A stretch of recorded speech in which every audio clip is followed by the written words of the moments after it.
Hello, and welcome to Dyslexia Devoted, the podcast dedicated to building awareness, understanding, and strategies to help those with dyslexia. I'm your host, Lisa Parnello, dyslexia therapist and founder of Parnello Education Services. Join me as we dive into today's episode of Dyslexia Devoted. Hello, and welcome to episode 113 of Dyslexia Devoted. And today we are going to be talking about writing. This weekend, I had the best time being able to do a live workshop with some of our Dyslexia Devoted listeners, along with people around the world. I was blown away as registrations were coming in because we had people coming from Canada and Brazil and Australia and the United States. And it's always so funny to me because I am a teeny tiny business of one. And to see how far reaching the podcast and the Dyslexia Devoted newsletter have gotten has been so amazing to see. And it was great to be able to have a wonderful workshop where people got their questions answered in real time and they could ask the things they've been dying to ask me. And it was really wonderful. And so we're going to keep this back to school workshop series going. So this week we are doing the Writing Booster workshop. So all about how to help kids, especially elementary age students and those going into middle school, getting better at their writing and getting more of their ideas on the page or on the computer, depending on how they're filling out their writing assignment. So I really hope you guys join me with that this weekend. And if you haven't signed up for the workshops, they're at parnelloeducation.com/workshops. And you can sign up for either all three and get the recording of the one we did this weekend, plus the next two live ones that are coming up on these next two Saturdays. Or you can sign up just for the ones that are interesting to you. So this week is writing, and then the week after will be one on morphology, so Greek and Latin roots and that kind of thing. And I really hope to see some more of you guys there and being able to talk to you guys with real time. These workshops are also going to be recorded, so if you choose not to participate in the live event, you can submit your questions in advance and still get them answered and get the recording of the workshop if you can't come live, because I know some of you guys are all around the world, so your time zones and what your life looks like on your Saturdays could all be really different. So jumping into our real focus for today, episode 113, what makes writing so challenging? It's often one of those things that we see kids really trying to avoid writing, especially if they have dyslexia, because there's so many things that go into writing. So today we're going to be talking about what causes all of these challenges for writing. Why do kids hate writing so much? And when we think about it, part of it has to do with what they have to do. There is so much of a cognitive load for writing. They have to think about their ideas. They have to think about the assignment requirements. They have to think about their spelling. They have to think about their spacing. They have to think about their handwriting and what their letters look like. And they have to make sure that they're following all the things the assignment tells them they have to include or not include, or make sure you do this, but don't do that. And there's so much to think about, and that makes writing really challenging. Sometimes there's the overwhelm. Sometimes people think it's a great idea to give kids a really open-ended assignment, and then they don't even know where to begin. They have so many ideas, they don't know how to narrow them down.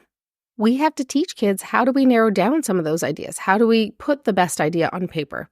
How do we go ahead and write everything we need to write? What are some ways that we could break down in the assignment? And kids have to learn about punctuation and periods and capitals. And a lot of that can be really overwhelming, especially if you're a student who hasn't had as much exposure to text. And when I talk about lack of exposure to text, it's not actually because they don't have books in their house. It's because if you have dyslexia, the last thing you're going to do for fun is pick up a book. Until somebody, of course, has taught you how to read and you can start to enjoy books. But before that, most of the time, you're not doing a lot of reading just for the fun of it.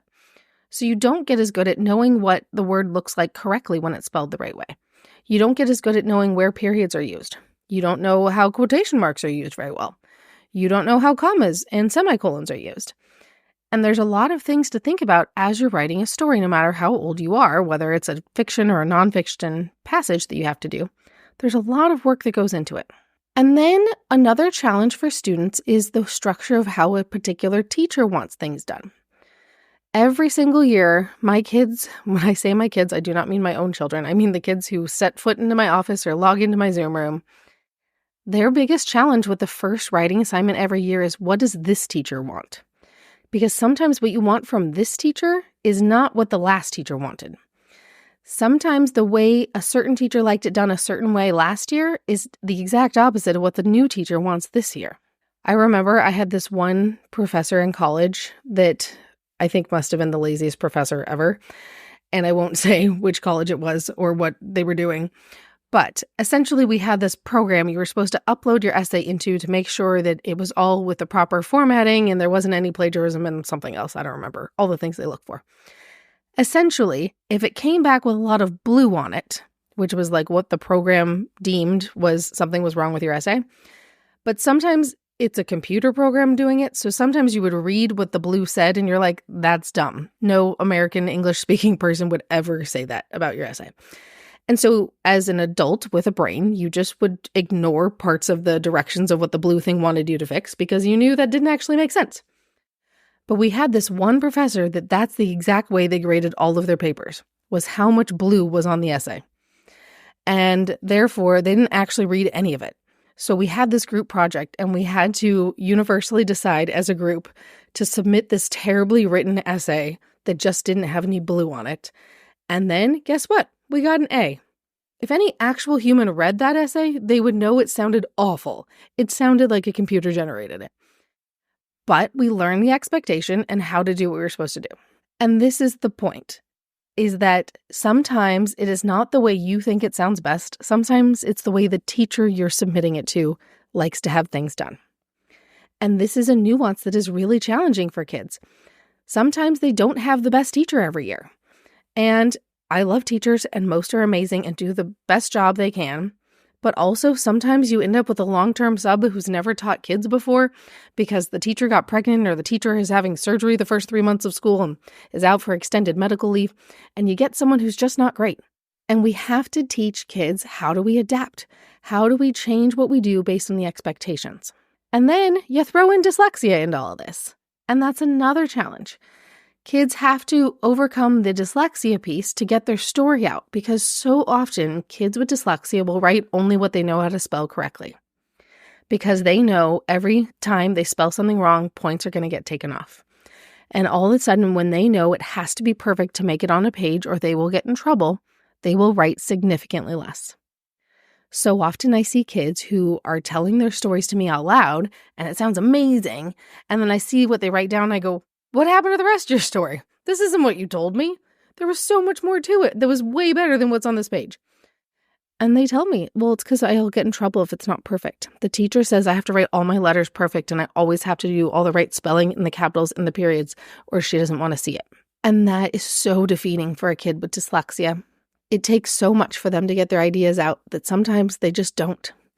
They intentionally leave their ideas off the page because it's so hard for them. So this weekend, I'm doing a whole writing booster workshop on what are some of the things we can do with examples that you see on the screen. That way you can see what some things are that some kids with dyslexia have really written. And I've asked their permission to share some of their stories. And I'm really excited to get to chat with you guys in real time. So I really hope you join me at the Writing Booster Workshop this Saturday or sign up for it and then catch the recording if you know you're going to be busy. So to join me, all you have to do is click the link in the bio where you are listening to this right now. There's that show description that usually you just kind of flick up from the bottom of your phone and it'll show you the rest of the details. Or if you go to parnelloeducation.com/workshops, it'll give you everything you need to know to sign up for the workshop. And as usual, you can find me on social media and the links will be there too.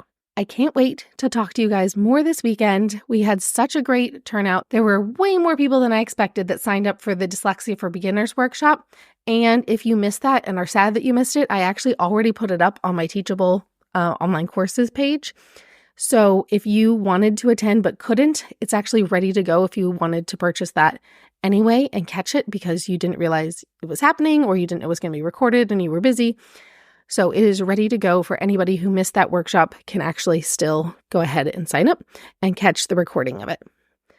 That is it for today. I can't wait to see you guys this weekend for number 2 out of 3 of the Back to School Workshop series. See you next time.